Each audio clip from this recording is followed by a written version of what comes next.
ಘೋಷಣೆ ಆಗಿದೆ, ಆದರೆ ಅಮೆರಿಕದ ಮಾತನ್ನ ಕೇಳಬಾರದು ಅನ್ನೋ ನಿಟ್ಟಿನಲ್ಲಿ ಕೂಡ ಆಗ್ತಾ ಇದೆ. ಯಾರ ಮಾತನ್ನ ಇಲ್ಲಿ ಕೇಳ್ತಕ್ಕಂಥ ಪ್ರಶ್ನೆ ಏನಿಲ್ಲ. ಏಕೆಂದರೆ ಪಹಲ್ಗಾಮ್ನಲ್ಲಿ ನಡೆದಂಥ ಕಳೆದ ತಿಂಗಳು 22ನೇ ತಾರೀಕು ಆ ಒಂದು ಘಟನೆ ಏನಿದೆ, ಬಹುಶಃ ಇಡೀ ಭಾರತ ದೇಶದಲ್ಲಿ ಸಾಕಷ್ಟು ಅಮಾಯಕರು ಮುಗ್ಧರು ಟೂರಿಸಮ್ಗೋಸ್ಕರ ಏನು ಹೋಗಿದ್ರು, ಹತ್ತತ್ರ 28 ಜನ ಭಾರತೀಯರು ಅವತ್ತು ಏನು ಸಾಕಷ್ಟು ಜನ ಹೆಣ್ಮಕ್ಳ ಒಂದು ಕುಂಕುಮವನ್ನು ಅಳಿಸ್ತಕ್ಕಂಥ ಒಂದು ಕೆಲಸ ಭಯೋತ್ಪಾದಕರು ಮಾಡಿದರು.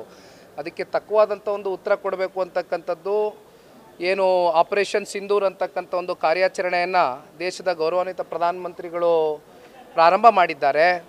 ಒಟ್ಟಾರೆಯಾಗಿ ಇವತ್ತು ಮೊನ್ನೆ ದಿನ ಈ ಕದನ ವಿರಾಮ ಆಗಬೇಕು, ಸೀಸ್ ಫೈರ್ ಅಂತಕ್ಕಂಥದ್ರ ಬಗ್ಗೆ ಏನು ಚರ್ಚೆ ಬಂತು.